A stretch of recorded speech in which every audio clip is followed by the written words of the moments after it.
He's out of the business for a few years and doesn't really do much at all from 1995 and 1996. And then in early 1997, he starts doing some stuff with ECW. But then on the August 11th, 1997 edition of Raw, he appears as Shawn Michaels' insurance policy.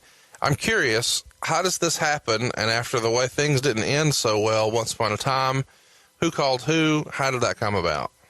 I got a phone call at my house in Monroe, Connecticut on Oakwood Drive on a Sunday afternoon from Vince McMahon. And Vince McMahon and Vince Russo were doing the creative and writing the television at the time. And Vince told me that he wanted me to call Rick Rude and get Rick Rude to TV the next day. I asked what kind of deal we were looking to do.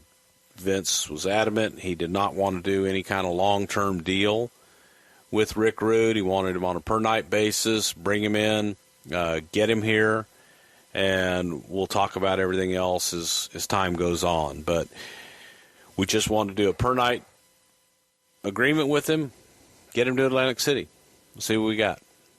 So I called Rude, not knowing what the hell to expect, because there were a little bit in our past. We hadn't spoken in quite some time at that point. And explained that we'd like to bring him in for TV. Don't know how long of a program we have for him. We would do a per-night deal with him. He couldn't work due to his Lloyd's of London insurance. And let's see what happens. And got him there the next day. And so for every appearance subsequent of that, we had to have a release signed and a per-night contract signed that each day before he appeared. Now, the reason you spend so much time on that is because of what we're about to get into. A few months after his return, the original DX is formed, and as everyone recalls, it was Rick Rude, Chyna, Shawn Michaels, and Triple H. And I'm sure we'll do a whole show about DX in the future. But was that the initial group that was planned, or did it all just kind of happen organically?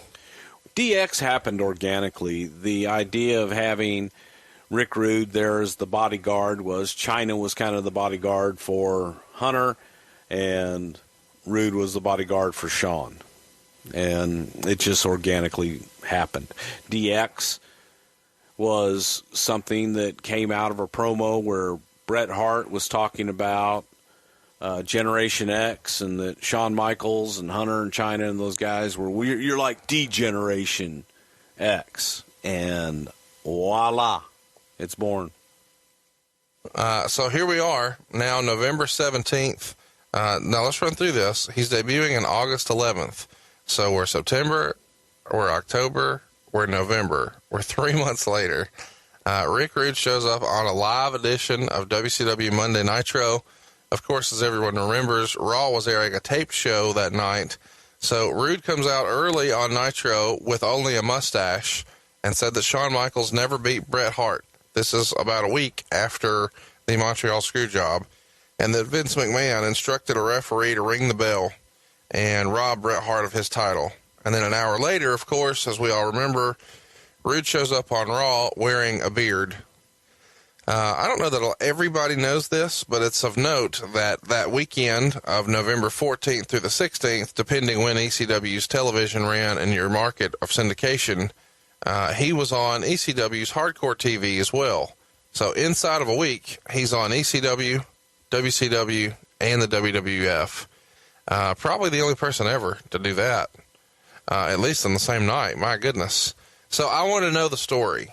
Where did you see this? Were you at home watching? Where were you when you first saw, oh shit, he's on both shows? I was at the studios in Stamford, Connecticut. We were doing the live voiceovers for Monday Night Raw. So while the show was taped, the voiceovers themselves were live. And I watched it on the monitor, live in Edit 1. So when we hear live in Edit 1, it sounds like it's a bunch of soundboards and a bunch of monitors and a few chairs and some headsets not unlike what we're doing right now, and Vince is to your left or to your right and sees him on the monitor and flips out? Or is he on commentary? Well, he's not on commentary. He's done by that point. So he's just... I believe the first words uttered were, motherfucker. And then a lot of silence and what the fucks. Did anybody take any heat over that? Or did Vince say, it was my call? Oh, God, I me. took a lot of heat over it, yeah. What's that? How could you let this happen?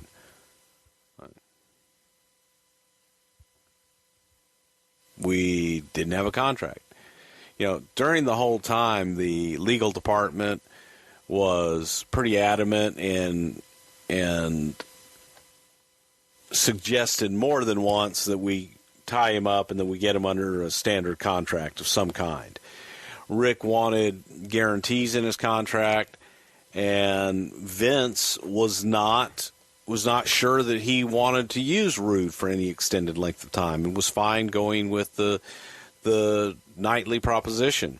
In addition to that, WCW had no interest in Rude prior to that, and Rude had also expressed that he had no desire to go there.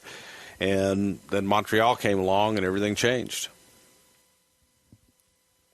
Well, what change did this bring about for the WWF? It feels like this is a learning lesson for Vince McMahon and company, because this would never happen again.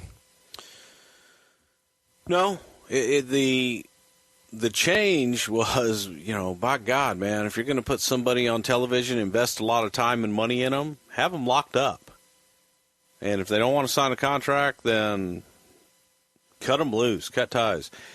The Jeff Jarrett thing, and even going back before that, the Jeff Jarrett and Road Dogg deal, when they walked out in Nashville at that time, their contract was up, and they had limbo in their contract. And then later on, when Jeff ran his contract out before Cleveland, it just astonished me that we wouldn't have those bases covered.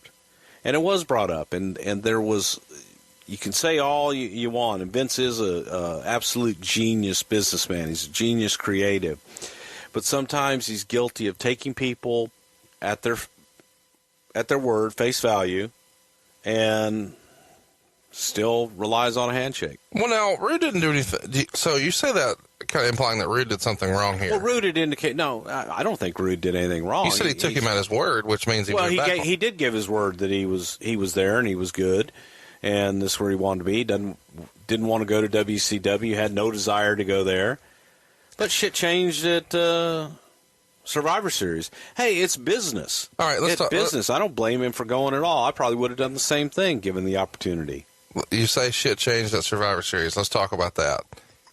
Did shit change? There's rumor and innuendo that Rick Rude and Jerry Briscoe had an incident at Survivor Series 97. True or false? Absolutely false. Well, what changed at Survivor Series? Just the whole issue with Brett and Sean and the double cross. And Rick took that personal. I don't think he took it personal, but it opened up a door where Rick, I don't know how many people knew, but they knew Rick was on a nightly deal with WWF. Here's a guy who's just involved in their main event angle that just screwed Bret Hart. Let's see if Rude would be willing to come over. Well, he doesn't have a contract. Well, shit, wouldn't you? To me, that was great business. For Bischoff to steal him. For Bischoff and for Rude to go. And he went for bigger money, I'm sure, than what you guys were paying him. Meltzer would report that he got a $300,000 deal for 3 years. So he signed a $900,000 contract here to jump. That's probably, is it fair to say that's considerably more than he was making with the WWF at the time? Very much so. I'm curious, as this DXO angle starts to get over between August and November, he came and asked for more money along the way, right? Well, whenever we would do our nightly deal, he would always ask about, can I get some more? What are we going to do? Now, I've been present when guys were doing one-offs before. They have to sign a one-night release. Is Correct. Rude signing a new one-night release every single time? Every single night. God, what a paperwork nightmare. Yes. Like, you don't want to let him go out there until you know you have that sign. You can't let him go out there until you know you have it. And if you forget, I mean, he's got some leverage on you. Oh, yeah. No, that's one thing that we did do. We were all over that and making sure that he was signed. And these days they mail you a check. Back then, do they cut you a check right then? I want to say we paid him cash. Wow. Yeah. That's awesome. I can't imagine in 2016 them just, I mean, maybe they do, and I don't know. I know we're 2017. You know what I mean? Just handing out cash at the show. Wow. So he goes to WCW. Do you remember there being any hard feelings between Vince and Rude over that?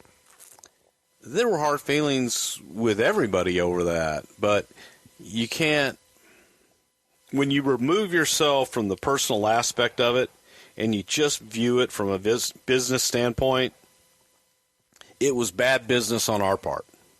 Yeah. It was bad business to invest that time and that amount of money in someone that we did not have a longer-term contract on. And there was no opportunity when you guys are in Edit 1 to try to go edit him out of the tape. No, I mean, we were in it. We were going live. There just wasn't time.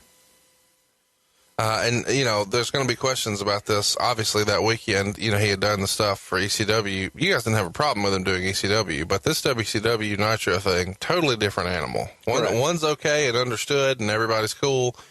The other is cardinal sin. Correct.